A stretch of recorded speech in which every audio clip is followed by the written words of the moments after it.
Yahweh Shemi Shabbat Shemakak without you double honor to the apostles and all the bishops, a great millstone, even the elders that came before them that taught us the truth. Shabbat Shalom and salutations to all the brothers who are pushing the word of truth and in sincerity, the hopeful life tabernacle of David. The elder Yahshua back with the WW3 Daily update. Shabbat Shalom and salutations to you all. I saw this. This is Jimmy Dore, and Jimmy is a comedian.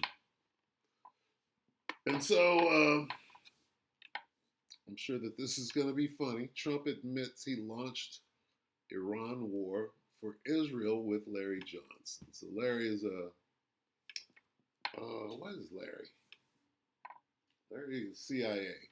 He's ex-CIA, which there's no such thing as ex-CIA. You're always CIA. But I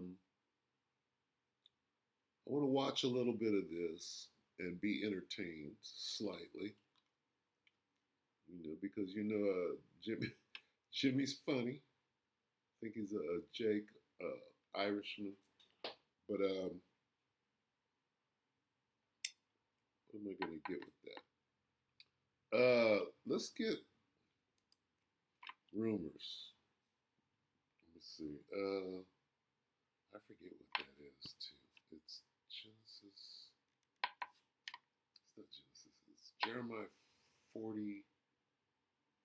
Let's see. Ruler. This is how I used to get it, but I don't know what's going on. Ruler against.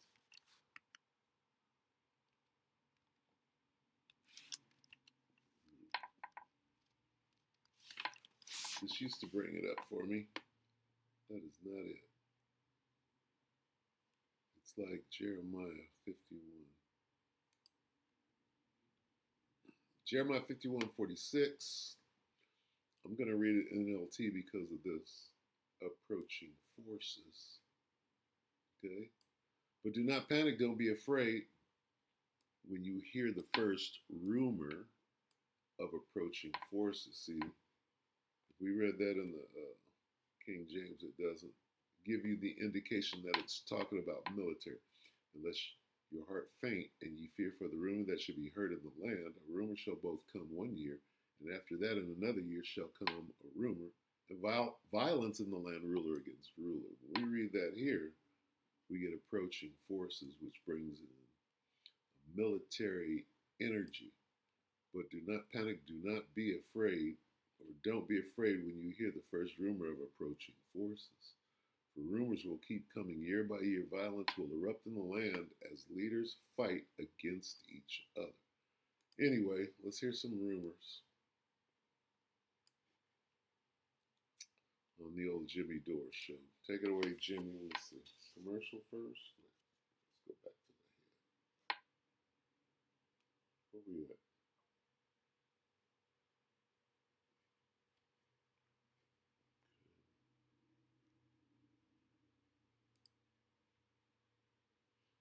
Take it, Jimmy. Oh, you know what? Salaki. Let's try that again. Bear with me. I should have queued it up, but let's see. Where we at with it? I think Jimmy goes right in.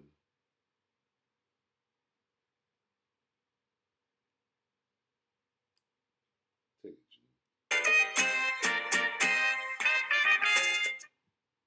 Fair use.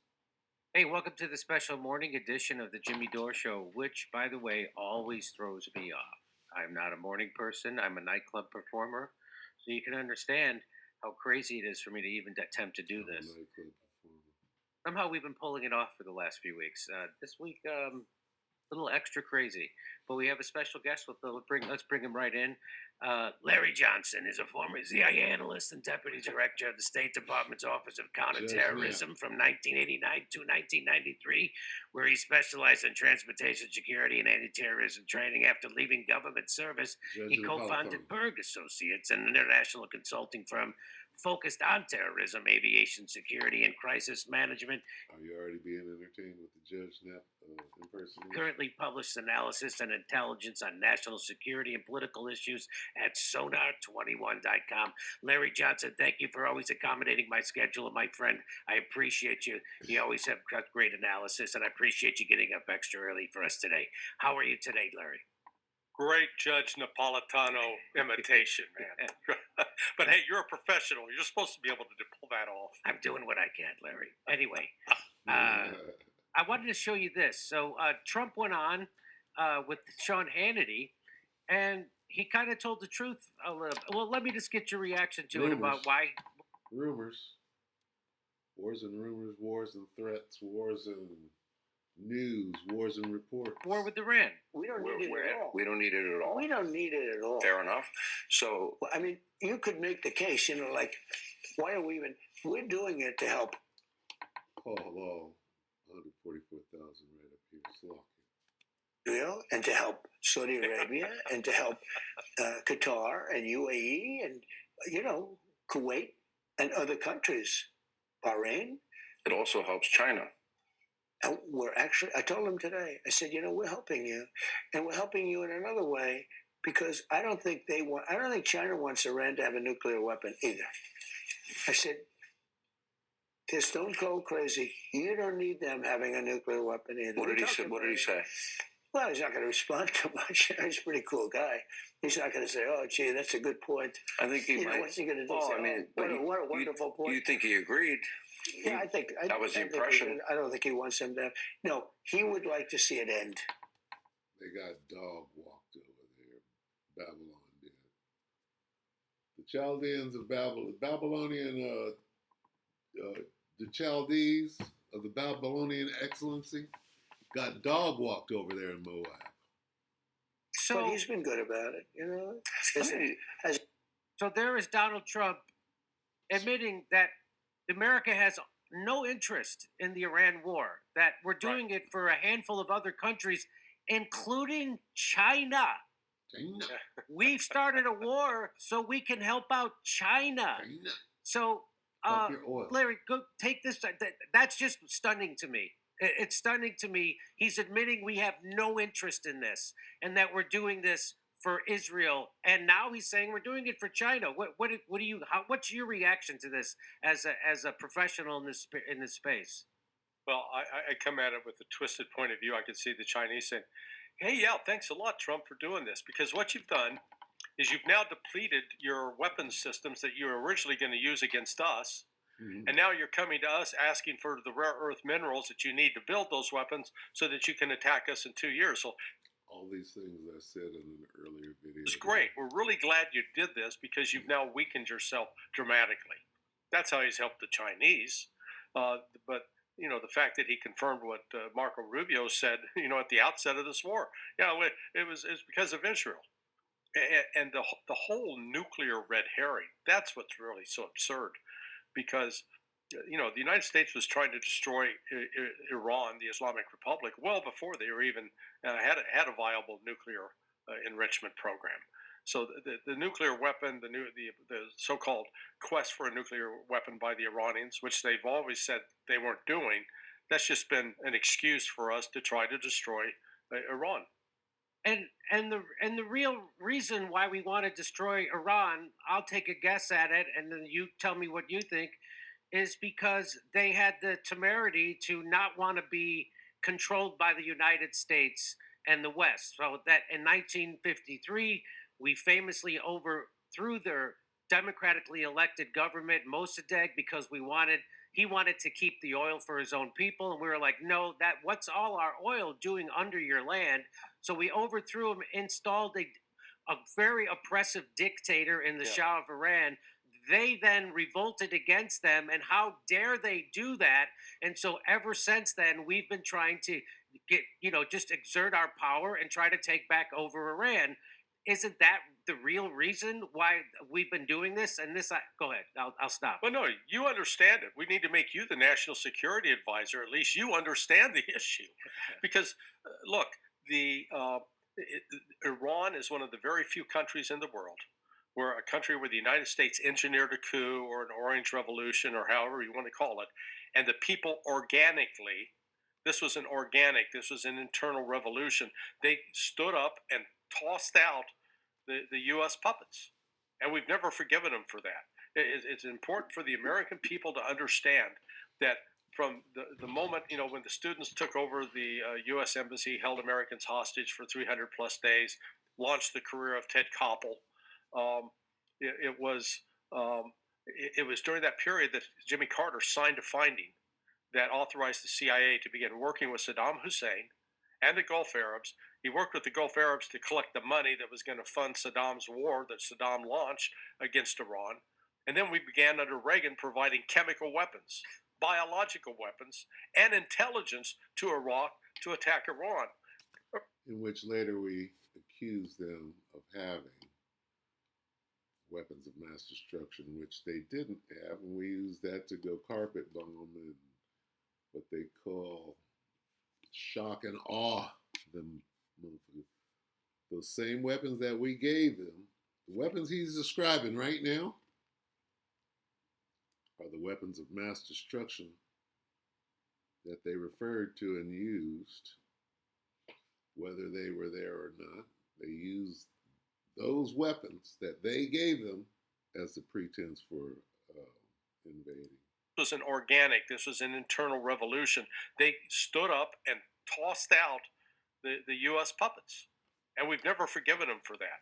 It's important for the American people to understand that from the moment, when the students took over the U.S. Embassy, held Americans hostage for 300 plus days, launched the career of Ted Koppel, it was during that period that Jimmy Carter signed a finding that authorized the CIA to begin working with Saddam Hussein and the Gulf Arabs. He worked with the Gulf Arabs to collect the money that was going to fund Saddam's war that Saddam launched against Iran. And then we began under Reagan providing chemical weapons, biological weapons, and intelligence to Iraq to attack Iran. Iran wasn't doing anything with nukes back then, but that our goal. We could not stand the idea of some damn little country defying us and setting up its own government. That drove us crazy. And now let the weak say I am strong. That drove them crazy back then.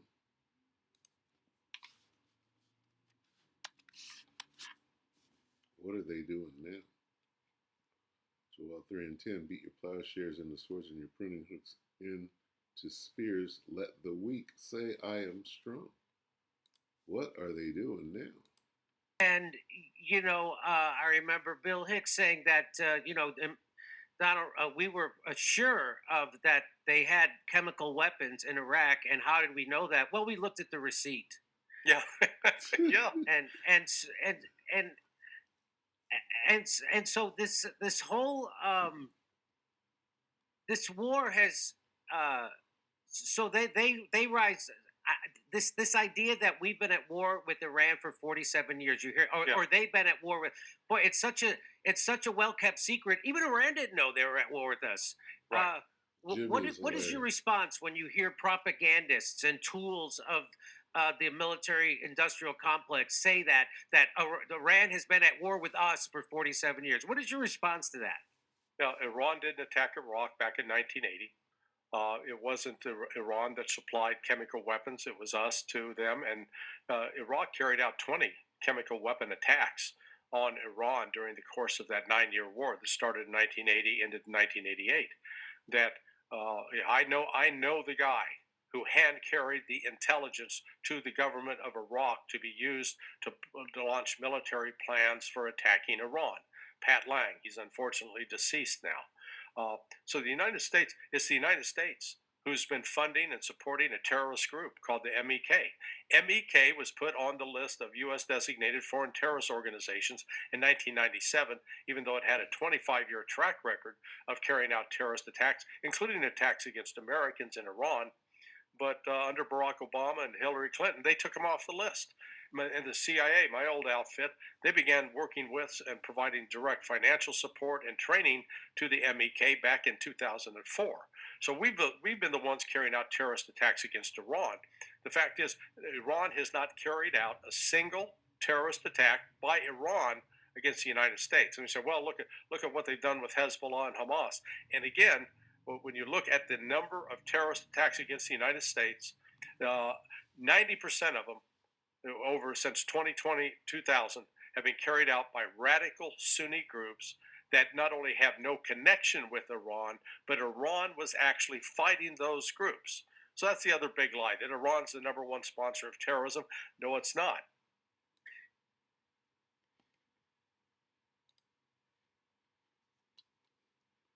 Sirach 5 and 15, be not ignorant of anything in great matter or small.